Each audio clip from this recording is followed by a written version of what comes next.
Saat ini kursi pelatih timnas sepak bola Indonesia masih lowong usai Patrick Kluivert diberhentikan Oktober kemarin. Beberapa nama bermunculan, salah satunya Timur Kapatse yang bahkan datang ke Indonesia. Lalu kini santer beredar pelatih asal Belanda berdarah Maluku yang kini menjadi asisten di Liverpool, Giovanni van Bronckhorst, bakal merapat ke timnas. Ketua Umum PSSI Erick Thohir bilang federasi belum ambil keputusan karena proses wawancara masih berjalan dan kebutuhan timnas baru ada bulan Maret 2026. Erick juga tegaskan belum ada komunikasi langsung dengan nama-nama yang dirumorkan publik. Kalau pelatih untuk tim nasional, kita berikan waktu untuk exco ataupun semua untuk melihat siapa yang nanti hasil interview ataupun dan kita tidak perlu buru-buru karena memang kan yang namanya ke depan itu nanti baru bulan Maret ya. Nah, itu pada kesana dah. Tapi namanya udah mengerucut ke berapa Pak jumlahnya Pak? Belum, nanti ada prosesnya. Ada prosesnya. Dari Belanda Pak? Dari Belanda lagi? Belum tahu. Bang, kemarin Timur Kapatse sudah tiba di Indonesia ngapain Pak? Ada komunikasi ini Pak? Saya nggak ada. Tapi kalau di list 5 itu ya nanti dinamikanya pasti terjadi. Tapi kalau saya belum ada. Saya nggak bisa ngomong karena itu kan masih proses. Kepala Badan Tim Nasional yang juga anggota Komite Eksekutif PSSI, Sumarji, mengaku diutus ke Eropa untuk mewawancara calon pelatih timnas Indonesia. Sejauh ini ada 5 nama yang sudah masuk list PSSI. Sebenarnya ada satu nama lagi yang menurut analis sepak bola layak jadi kandidat pelatih timnas, yakni Heimir Hallgrímsson, pelatih Irlandia asal Islandia. Hallgrímsson kini tengah fokus membawa Irlandia lolos Piala Dunia 2026 lewat babak playoff. Pelatih Irlandia saat ini yang juga punya track record cukup baik dan kalau saya katakan dia punya rekor yang bisa dibilang punya cukup mentereng lah karena satu sisi dia pernah membawa Islandia timnas negaranya untuk masuk ke Piala Eropa 2016, lolos ke Piala Dunia 2018, bahkan juga di level Asia juga sudah sempat melatih bersama Al Arabi di Qatar. Tentu nama ini juga yang salah satu yang mengerucut saat ini. Timnas sepak bola Indonesia sudah tergolong lama tidak berkumpul untuk menjalani laga resmi seperti FIFA Matchday. Laga FIFA baru akan ada lagi sekitar Maret 2026.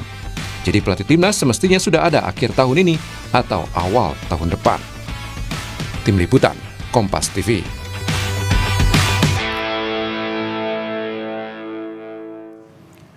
Belum juga ada nama pasti yang melatih timnas. Tapi benarkah dua nama Timur Kapatse dan Giovanni van Bronckhorst ini menguat untuk menangani skuad Garuda?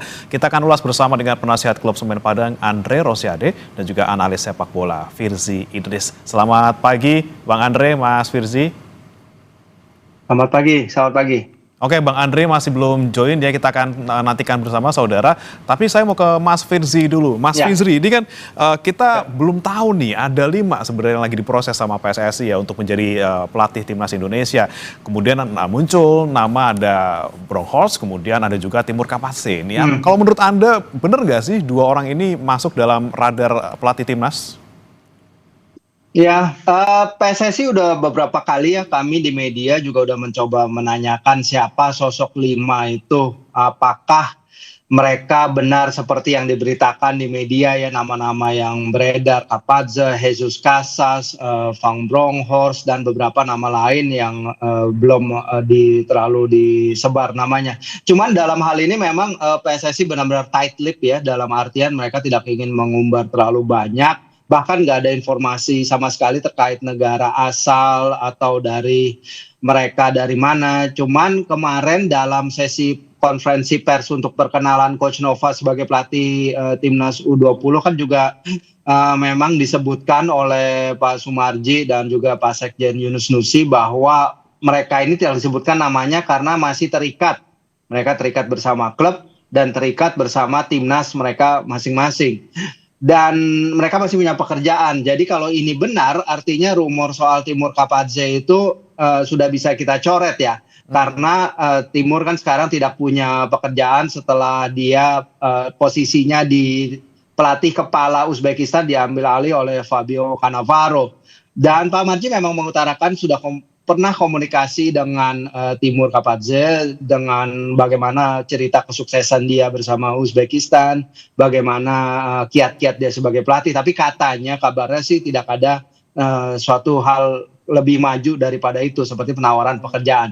Tapi balik lagi ya Mas, ini kan balik lagi seperti yang Pak Erik bilang tadi, dinamika dalam pemilihan nama-nama ini bisa saja dari shortlist awal ada nama yang dicoret, ada nama yang ditambah, atau dari 5 itu tidak cocok.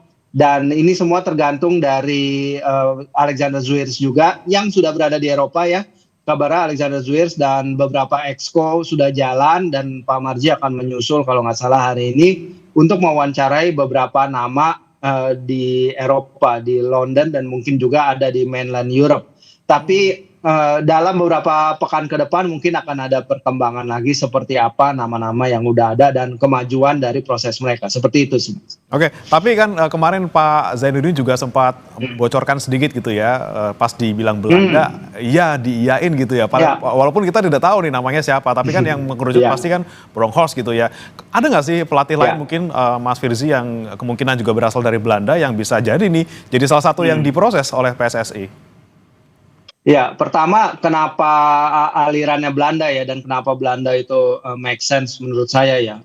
Karena pada match terakhir kita lawan Irak itu hanya Rizky Ridho dan Ricky Kambuaya ya, pemain-pemain starter kita yang tanpa keturunan Belanda. Dan 4 dari 5 pemain pengganti kita yang turun dari bangku cadangan pada laga itu pernah atau tengah bermain di Belanda.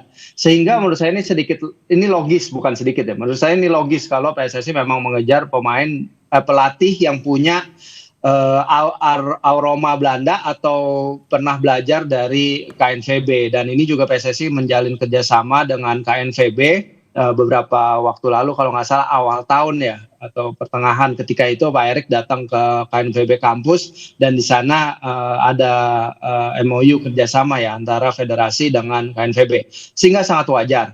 Van Bronckhorst tentu namanya jadi disebut-sebut dan yang saya dengar juga menjadi salah satu kandidat, tapi mungkin ada nama-nama lain yang dulu pernah jadi pertimbangan ya. Kalau dulu misalnya yang saya dengar pernah dipertimbangkan Bert van Marwijk, kayaknya sekarang nama itu tidak disebut lagi. Mungkin juga ada nama Philip Cocu yang kabarnya juga menjadi salah satu kandidat ya, mantan pemain PSV, gelandang hebat Belanda, dan dia juga namanya disebut. Jadi kita akan lihat seperti apa nama-nama pelatih yang akan dijadikan alternatif ya. Kalau Van Bronckhorst dia juara Eredivisie dan juara Piala KNVB bersama Feyenoord. Musim pertama di Belanda dia langsung juara Piala Belanda, musim kedua juara Liga. Jadi menurut saya ini nama yang sangat santer diberitakan dan punya profil yang sangat bagus. Menurut saya begitu, Mas.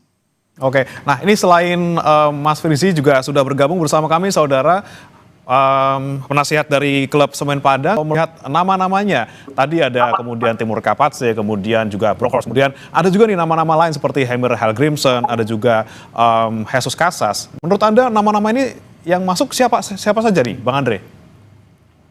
Ya, sebenarnya kalau soal nama-nama itu sebenarnya kan terserah PSSI saja ya, federasi yang memutuskan. Yang penting bagi kita supporter adalah siapapun yang dipilih oleh federasi adalah nama-nama yang punya kualitas. Itu yang paling penting.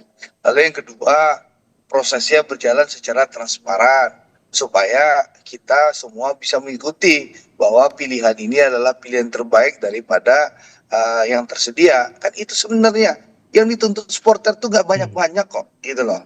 Hanya yang bikin repot itu kan federasi, gitu loh. Selama ini, yang pertama kesannya tertutup untuk melakukan evaluasi. Yang dituntut supporter apa sih? Pertama evaluasi. Kenapa kita gagal, kita kalah, lakukanlah evaluasi gitu loh. Secara menyeluruh gitu. Minta BTN memaparkan kepada federasi bagaimana selama ini perkembangan dari zaman Sintayong sampai Kluivert untuk dijadikan evaluasi. Itu yang diminta. Lalu setelah evaluasi apa? Pilihlah pelatih baru secara transparan dan berkualitas. Itu doang yang tuntut supporter. Tapi yang ribet tuh kan PSSI dengan segala drama dan segala dramanya gitu loh. Itu yang ribet. Malah mereka berantem sama mereka, saling saut-sautan gitu loh. Lalu nggak pernah rapat gitu loh. Yang ada ketua PSSI undang masing-masing exco, tapi bikin rapat besar sampai sekarang ya. Sampai sekarang tidak pernah ada rapat exco besar gitu loh. 15 orang ini tidak pernah kumpul sejak kalah Indonesia lawan Irak gitu. itu nggak pernah kumpul. Padahal itu harapan masyarakat, gitu loh. Kenapa ada kesan ketakutan? Ya tuntutan masyarakat tuh hanya sederhana, nggak banyak-banyak, evaluasi lalu pilihlah yang transparan. Nah, siapa yang dipilih itu sebenarnya hak federasi ya. Jadi kita tentu berharap yang dipilih ya yang berkualitas, mau siapa namanya, Jesus Casas, Timur Kapatse, atau Giovanni Van Bronckhorst. Sekali lagi itu nama-nama yang menurut saya berkualitas. Bahkan soal Giovanni Van Bronckhorst itu pernah saya tanyakan langsung kepada ketua umum di saat sebelum ketua umum PSSI mengumumkan nama Patrick Kluivert. Saya pernah tanya waktu itu, Bang, kenapa Patrick Kluivert, kenapa nggak Giovanni Van Bronckhorst? Karena Giovanni Van Bronckhorst itu pertama punya darah Indonesia, yang kedua sudah punya rekam jejak yang bagus waktu di dunia kepelatihan, pernah bawa Rangers juara. Saya sampaikan dulu waktu sebelum, sesaat 1-2 hari sebelum Patrick Kluivert diumumkan. Nah, setelah pemecatan Sintayong itu, saya telepon beliau, lalu beliau bilang Giovanni Van Bronckhorst itu ditolak pemain katanya. Karena apa? Karena orangnya keras gitu loh. Beda sama Kluivert yang diterima oleh pemain. Nah, ini omongin Pak Erik ditelepon dulu sama saya gitu loh. Nah, tapi kalau Giovanni Van Bronckhorst dipilih oleh PSSI, ya silakan, monggo. Itu haknya PSSI, tapi lakukanlah secara transparan gitu loh. Supaya jangan ribut lagi, nanti sudah dipilih Pak Zainuddin Amali protes lagi setelah di konferensi pers kan, karena rapor ekskulnya nggak ada gitu loh. Oke, Bang Andre, kalau dari Gitu Bang loh. Andre sendiri Jadi, masih into supporter STY nggak sih? terima saja. Bang Andre, kalau Bang Andre Apa? sendiri masih ke STY nggak sih kalau sampai sekarang dengan adanya nama-nama Ya, tadi? kalau saya sebagai supporter ya sudah mengusulkan secara maksimal ya, plus minus kenapa saya usulkan CLBK dengan Sintayong. Tapi kan keputusan nggak di tangan saya, keputusan nggak di tangan supporter. Kalau di tangan supporter udah selesai keputusannya kemarin. Kita one man one vote itu, 90% supporter insya Allah akan dukung Sintayong. Tapi keputusan kan ada di tangan 15 orang ini, gitu loh. Dan dari 15 orang ini ada ketua umum yang menolak kan, gitu loh.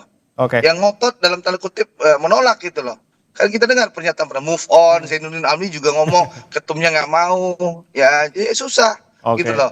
Nggak mau dengar aspirasi supporter, maunya sendiri ya sudah. Kita hanya bisa mengusulkan. Kita usulkan baik-baik, kita sampaikan alasan dengan baik-baik, tapi keputusan ada di tangan 15 orang ini. Nah, tentu ya kita serahkan ke 15 orang ini, kalaupun nanti hasil keputusannya apapun ya kita terima. Tapi tentu nanti kalau gagal lagi keputusannya, konsekuensi 15 orang ini dan ketua umum harus berani bertanggung jawab. Jangan ngumpet lagi untuk melakukan evaluasi gitu loh. Siap-siap, supporter juga ngamuk nih ya kalau misalnya ternyata dalam tanda kutip gagal gitu ya. Saya ke Mas Firzi, kalau misalnya kita melihat tadi beberapa nama yang muncul gitu ya, tadi ada Bronckhorst, kemudian Hallgrímsson, ada Jesus Casas, mungkin kelebihan dari masing-masing orang ini yang kira-kira bisa nanti untuk kita manfaatkan sebagai pelatih timnas apa, Mas? Ya, kalau terkait Hallgrímsson ya, kalau Hallgrímsson menurut saya pelatih yang bagus, tapi kan dia akan melakoni laga playoff Eropa ya bersama Republik Irlandia, dan playoff Eropa itu kan mulai pertandingan pertama 26 Maret, pertandingan kedua 31 Maret. Artinya kita akan kehilangan matchday, FIFA matchday Maret April, yang dimana kita akan bertanding di FIFA Series ya, turnamen mini yang akan melibatkan laga-laga antar konfederasi, sehingga timingnya mungkin kurang tepat ya kalau Hallgrímsson. Tapi yang penting bagi PSSI sekarang sih, juga bagi federasi dan para exco dan direktur teknik yang berangkat ke Eropa, dalam meyakinkan proyek timnas Indonesia ini sebagai proyek continuous yang akan memberikan mereka juga profil dan exposure yang bagus ya. Ini juga belum membicarakan gaji seperti apa yang ditawarkan. Karena kalau gaji Kluivert kita konversi ke Eropa, itu gaji Kluivert ketika itu kalau benar seperti gosip yang beredar, 1,3-1,5 M per bulan, itu hanya di bawah 1 juta euro per musim. Itu gajinya di bawah gaji pelatih 3 besar di Eredivisie, Liga Belanda.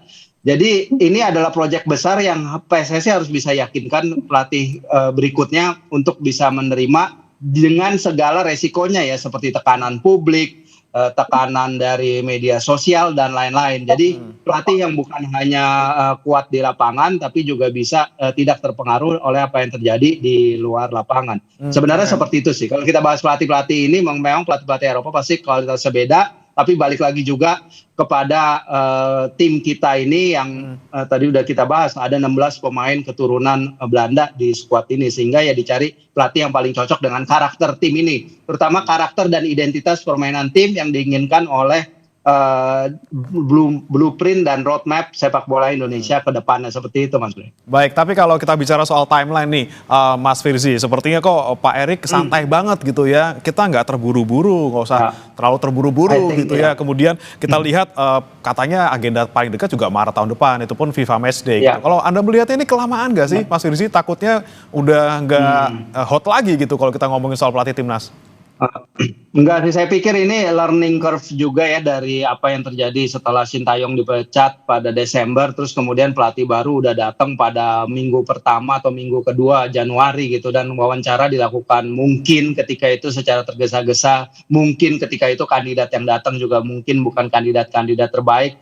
Benar kata Bang Andre tadi, Giovanni Van Bronckhorst menurut saya kalau datang ke timnas Indonesia itu adalah suatu step up sangat luar biasa. Dan kalaupun Sintayong harus diganti, dengan Giovanni Van Bronckhorst, track record dia melatih itu adalah peningkatan kualitas yang sangat luar biasa dan mungkin bisa lebih diterima ketimbang Patrick Kluivert yang jujur aja red flag-nya banyak. Nah, sekarang pasti PSSI belajar dari itu dan sekarang dicari waktu lebih tepat untuk mengumumkan dan melakukan interview yang lebih seksama. Karena agenda kita setelah FIFA Matchday Maret April itu adalah Piala AFF ya, Piala AFF pertengahan tahun. Kemudian nanti akan ada yang namanya Hyundai Cup dan Indonesia Cup, itu belum diumumkan sekarang. Kemudian nanti akan ada Piala Asia 2027 awal tahun. Nah, ini Piala Asia ini benchmark bagus ini untuk pelatih baru itu menetapkan target mereka, dan sejauh ini targetnya kurang lebih kalau tidak salah adalah perempat final ya, lolos dari fase grup. Jadi ya, kita will see dengan waktu yang ada, dengan mungkin pada awal tahun 2026 bersamaan dengan roadmap dan blueprint lengkap PSSI, kita bisa punya gambaran lebih jelas terhadap masa depan timnas Indonesia. Baik, terakhir saya ke Bang Andre. Bang Andre, menurut Anda ini kelamaan juga nggak sih kita nggak dapat pemain pelatih timnas, dan deadline-nya harusnya kapan nih PSSI untuk bisa memilih pelatih baru?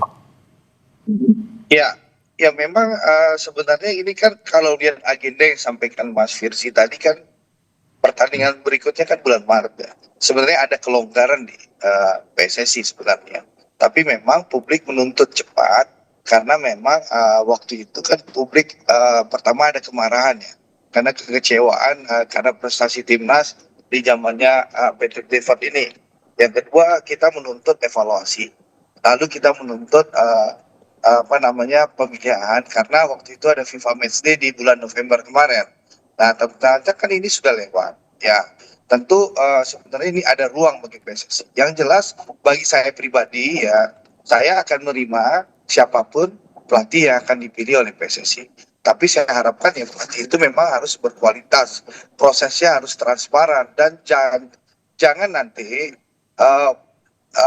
dipilih, diputus tanpa melalui mekanisme statuta PSSI. Untuk apa kita bikin kongres PSSI, mensahkan statuta, kita punya organisasi, tapi aturan main nggak dipakai. Jadi kalau nanti hasil wawancaranya bagus, presentasinya bagus, keberapa pelatih ini, ya silakan hasil-hasil ini dibawa ke rapat Esko, 15 orang kan, putuskanlah sesuai dengan pasal 43 ayat 1 huruf L, supaya PSSI 15 orang ini solid, jadi keputusannya pun diambil dengan enak. Sehingga nanti bulan Maret ini kita bisa menatap dengan secara bersama-sama dengan solid untuk mendukung timnas kita tanpa ada lagi gejolak nanti antara Esko saling komentari, antara ketum ngomong A, wakil ketum ngomong B, gitu loh. Kan terlihat sekali PSSI sekarang nggak solid gitu loh. Mungkin karena udah lama nggak rapat bareng, jadi nggak ketemu bareng 15 orang ini, akhirnya nggak solid, saling saut-sautan di media. Nah, mudah-mudahan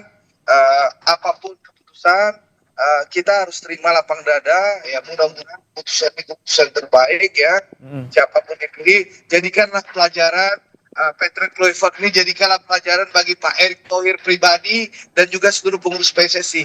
Pilih yang mumpuni dan berkualitas. Ya. Dan pilih pelatih yang mau juga berdomisili di Indonesia. Gitu loh. Karena dia meliti pelatih timnas Indonesia, bukan pelatih timnas Belanda. Jadi jangan tinggal di Belanda lagi nanti kalau orang Belanda yang dipilih. Tinggallah di Indonesia. Karena pelatih timnas ini selain melatih, dia head coach yang harus berkoordinasi dengan seluruh tim kepala pelatih seluruh tim Liga 1 untuk menyampaikan apa maunya, apa program sehingga seluruh pelatih Liga 1 supaya BRI Super League ini bisa memberikan dukungan dengan program yang sama dengan pelatih timnas ini. Ini harapannya. Jadi sekali lagi kita harapkan pelajaran Bang Andre ya. Kegagalan dan kesalahan melatih pelatih Tarkam bin odong-odong Patrick Kluivert ini jadikanlah pelajaran bagi PSSI dalam memberi pelatih yang baru. Itu saja sih. Kita harapkan ya proses ini transparan, cepat dan juga bisa menghasilkan pelatih yang punya kemampuan, track record yang bagus dan juga kesesuaian karakter dengan pemain juga bagus, komunikasi bagus dan mau tinggal di Indonesia. Terima kasih Bang Andre Rosiade, penasihat Semen Padang FC dan juga Mas Firzi Idris, analis sepak bola sudah bergabung bersama kami di Sapa Indonesia Pagi.